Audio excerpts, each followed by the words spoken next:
ఏంటి నొప్పి కలిగించే మాటలు, ఏంటి గాయపరిచే మాటలని బాధపడుతున్నారా?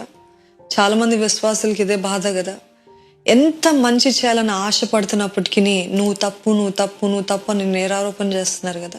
అసలు మీ వైపు నుండి, మీ సైడ్ ఆఫ్ ద స్టోరీ తెలియకుండానే తీర్పులు తీర్చేస్తారు, బిడుదలు ఇచ్చేస్తారు. సరే, కనీసం ఎక్స్ప్లెయిన్ చేసుకుందాం అనుకున్నప్పటికీ కూడా అసలు ఎక్స్ప్లెయిన్ చేయడానికి కూడా ఛాన్స్ ఇవ్వరు కదా.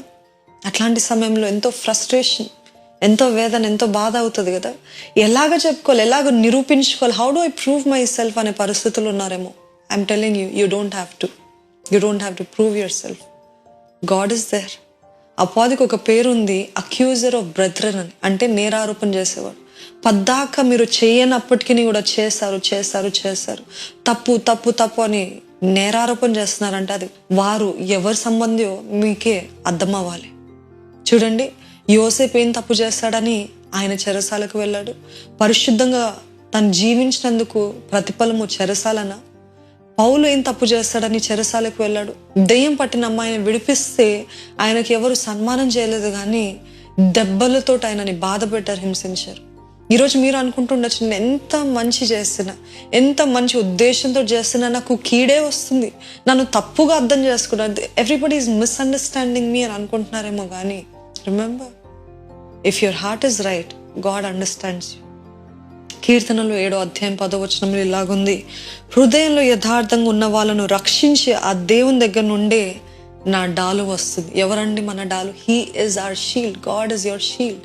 He will protect you from all the fiery darts. అపవాది వేసే బాణాల నుండి ఆయనే మన డాలుగా నిలబడి మనల్ని కాపాడుతాడు, రక్షిస్తాడు.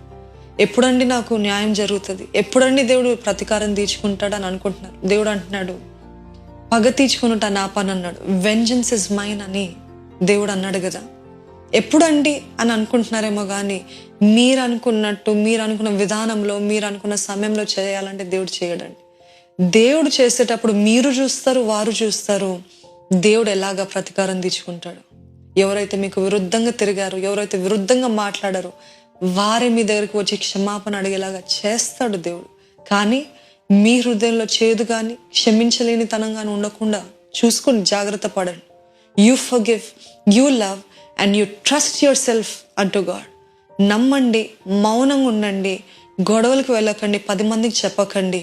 మీరు దేవుని పైన ఆధారపడి, దేవుడే నా న్యాయాధిపతి అని, గాడ్ ఇస్ మై జడ్జ్ అని, గాడ్ ఇస్ మై డిఫెండర్ అని, ఆయనే నా పక్షాన వ్యాజ్యమాడతాడని నమ్మి మీరు ముందుకు వెళ్ళండి. God bless you.